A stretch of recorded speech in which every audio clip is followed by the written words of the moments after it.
This is Walt Disney World Today. Give us 5 minutes and we'll give you the world. It's Friday, May 5th, 2006, and this is episode number 96 of Walt Disney World Today. I'm Matt Hochberg from MGMstudios.org. On the show today is Mike Newell of Mouse World Radio. Welcome, Mike. Hey, Matt. How are you tonight? Outstanding. And we also have Len the Crippler Testa of the Unofficial Guide to Walt Disney World. Welcome, Len. That's my WWE Raw name, of course, for those of you who don't know. And Fred Hazelton, better known as Superfan99. Welcome, Fred. Hey, Matt. How you doing? Outstanding. Good. Now, Fred, of course, his official title is this is the worst word in English. Statistician? No, that's not the... Statistician. Statistician. Thank you, Len. He collects seashells by the seashore. He's the stat guy for the Unofficial Guide, and you may have heard a reference to Superfan99. That's because back when the podcast was fairly new, I think Fred was the only guy who we knew who listened to the podcast regularly who had not appeared on the podcast. What a distinction. That was our ploy to get more listeners, is to invite them all on the show. So we dubbed him Superfan99. That's a reference to Swingers, the movie. If you have to see the movie to understand it. But anyway, we've got Fred on, and Fred, why don't you start us off today by telling our listeners exactly what your duties are? Well, my duties, I guess, as a statistician are to, well, for one, design some of the number crunching surveys or any kind of data collection that we want to do with the guide, helping in designing it, helping in carrying it out, and then doing all the grunt work, taking all the massive piles of data and trying to do something constructive with it. So it's been a lot of work. We have lots of data to work with, and we're always looking to add new projects to help our readers of the guide. Fred, do you think you have an easier job than the people who ride, like, the regular researchers who, like, ride Disney World buses? Oh, we make him do that too. There's no free lunch on the guide. That's how we explained this in the last episode. Yeah, being the head statistician means that you're the first guy and the last guy on the bus and off the bus. So. Oh, yeah. Wow. Fred's done his share of data collection too. Part of the reason was, in order to make sure that we're getting the right data, it was just easier for Fred, to have Fred to do it. Number two, we don't have that many people on the team, so there are times when we've pressed Fred into service. How did you get involved in this, Fred, exactly? Lost a Well, bet. actually, I was just surfing the net one day looking for Disney stuff and found Deb Will's site, All There's Net, and she had like a Meet the Authors segment where she was doing a sort of a question and answer with Bob Selinger, the other co-author of the Unofficial Guide.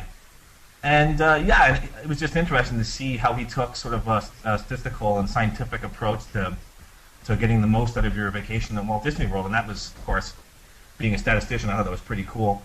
And one of the questions was that it was such a sort of a great job to do. How do you get involved? And he said basically people who have a background in statistics. And so I thought, hey, this is a perfect match. I should see, how I could help. And so I sent him an email, and he got me in touch with Len, and Len basically gave me a whole pile of his data collection data and said, what the heck do I do with this? So Go. Now, one of the funniest stories, Len, I don't know, maybe you and Fred want to tell it, is how Fred almost brought down the Computing Network of Canada. Great, here we go. Well, Fred's actually on sabbatical right now, so hopefully by the time his people at work hear the story, it will have died down for him. Great, yeah. Well, one of the projects I've been working on is doing this hotel pricing study. And we got a hold of this great software product on the internet called TravelAx that allows us to automatically search the internet and all of the different website hotel sellers like Expedia and Travelocity to get rate quotes. And what turned into sort of a weekly, semi-weekly, and then eventually we had 4.5 million hotel rate quotes. And wow. Of course, at Stats Canada, where I work, we have sort of an internal network as well as an external one, so I had to transfer from one to the other. And using our software at work, for my little microcomputer at my workstation, 4.5 million hotel data points is a bit much. So yeah, I basically crashed our local network, which is not good. And we're up to now. I mean, just for the hotels that we have that we cover in the guide, I think we're at 20 million quotes. But we've actually got for the greater Orlando area, like what, 80? Yeah, it's some ridiculous amount, like 60, 65, 70 million, something like that. Yeah, I think it's up. I think it's yeah, a little bit more than that right now because Travelex added a couple more vendors. But it's it's somewhere between like 60 and 80 million different hotel Oh yeah, quotes. it's great.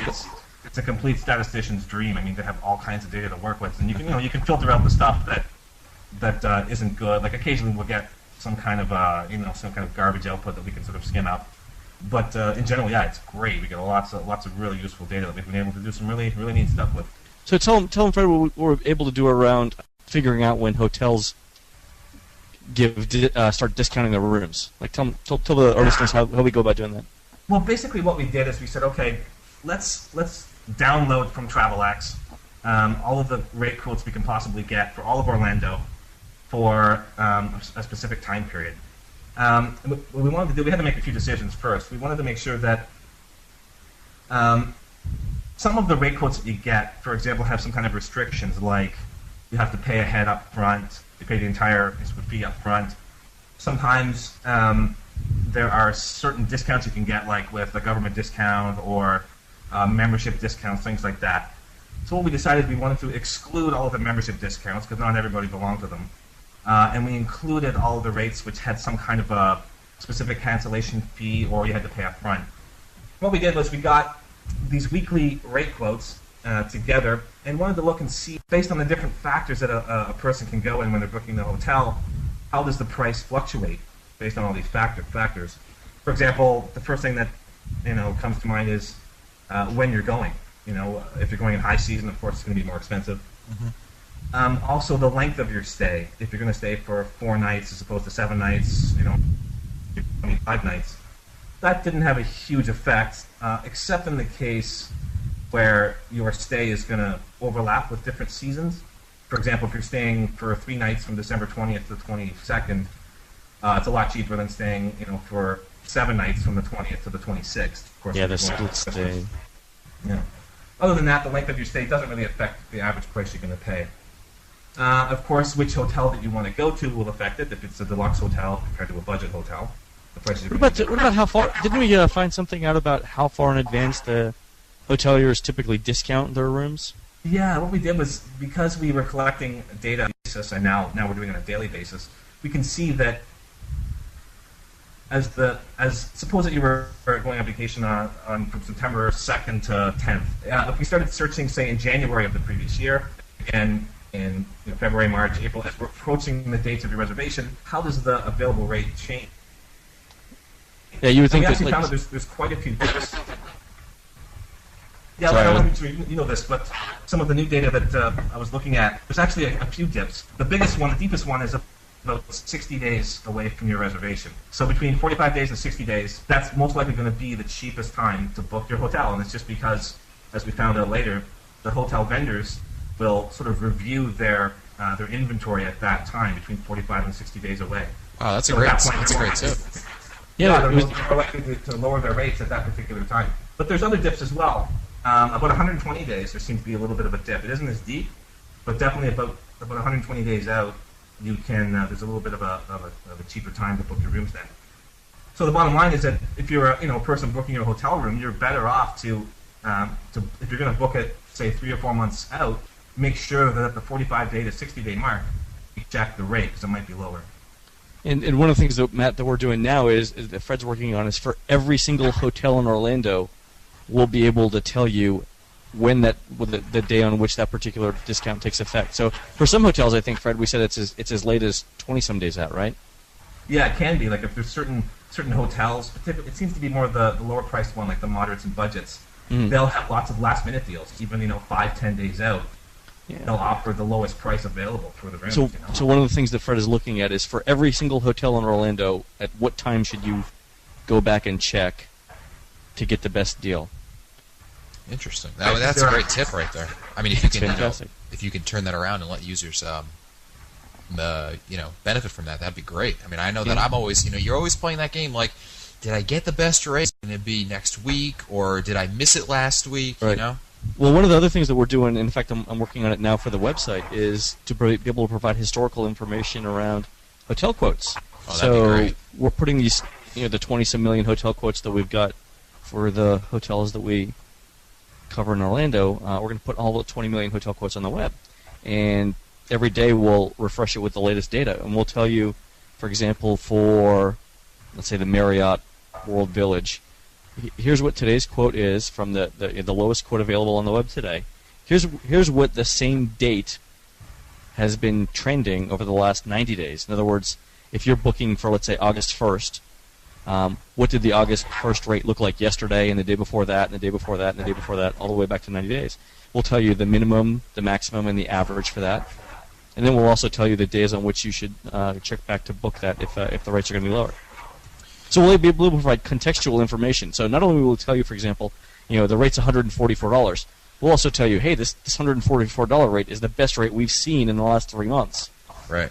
Yeah, which is That'd be very great. good. Yeah. So. Yeah, and it fluctuates a lot more than I personally would see. Okay, they're going to offer a specific room for the same price, and it's basically going to stay the same. But it doesn't. Not only does it go down at certain times, it goes up at certain times too. I mean, I've seen trends where you might, like 120 days out, the rate is $90. It goes up to 110 for 3 weeks, and then drops back down to, say, 85. I mean, it just does fluctuate quite a bit. Now, Fred, why don't you tell us, one of the other things that you do is your statistical work is really responsible for one of the best features on the Unofficial Guide's website, which is, of course, the Best Days calendar. And why don't you tell us in layman's terms how you take wait times that a researcher gets and compute them into projections, and, of course, without giving away any of Lynn's trade secrets. We actually have a whole crowd blog that details how we do this, but Yes, well, I mean, the Best Days calendar is really based on, as any statistical model is based on, observed values, and then measuring all possible auxiliary information that predicts those observed values. For the case of the Best Days calendar, there's many factors that sort of impact how busy it is. Some of them are hotel occupancy rates. The more that hotels are at occupancy, the more likely it is to be busy at the theme parks those days. There's the number of hours that Disney opens up their theme parks. I mean, they're probably the best people at predicting what kind of crowds they're going to have. So when they know they're going to have a large crowd, they open up their theme parks for longer hours.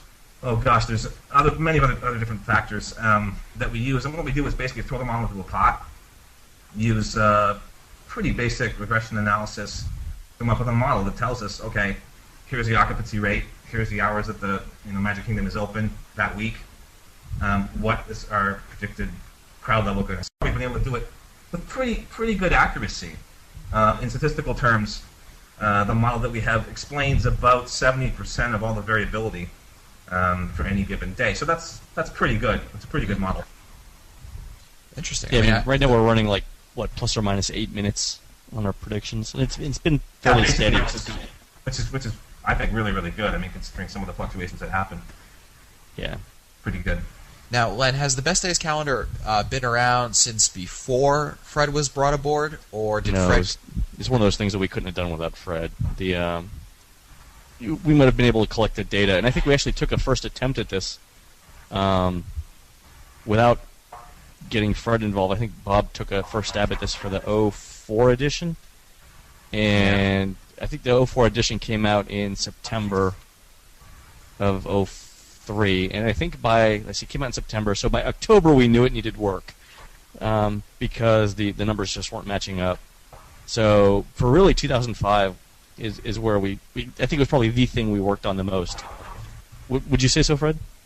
I would agree for sure, yeah, and it's not going to end either. It's one of those things that's always going to be tweaked, and Yeah, I mean, as we get more and more historical information, it goes into the model. So, like this year, for example, we've got 3 years of hotel occupancy data available. We've got 2 years of wait times.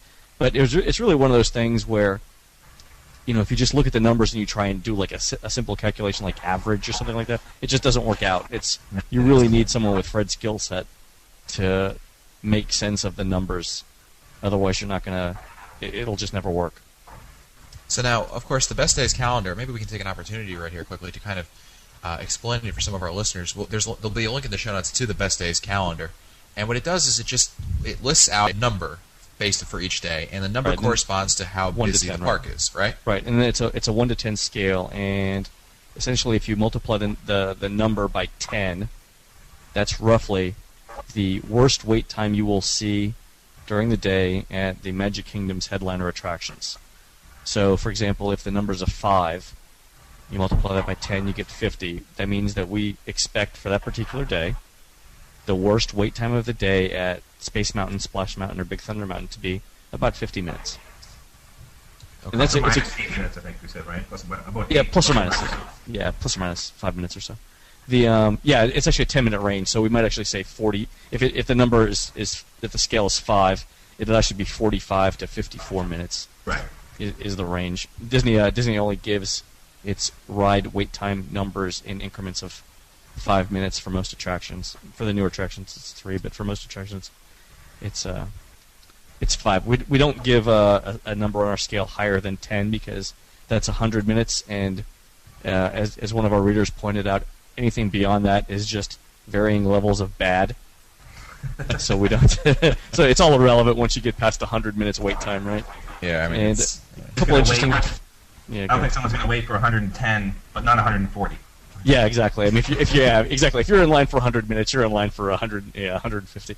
So the interesting thing about our scale is that the average wait, the average day at the Magic Kingdom for 2005 was 6.5 on our scale. So that means the average worst wait time that we saw for those 3 attractions was 65 minutes throughout 2005. Great. Well, Fred, thanks for coming on the show and explaining a lot of the things, and especially the Best Days calendar. I find that really always interesting. It's something I check fairly often. Again, thanks for coming on the show. My pleasure.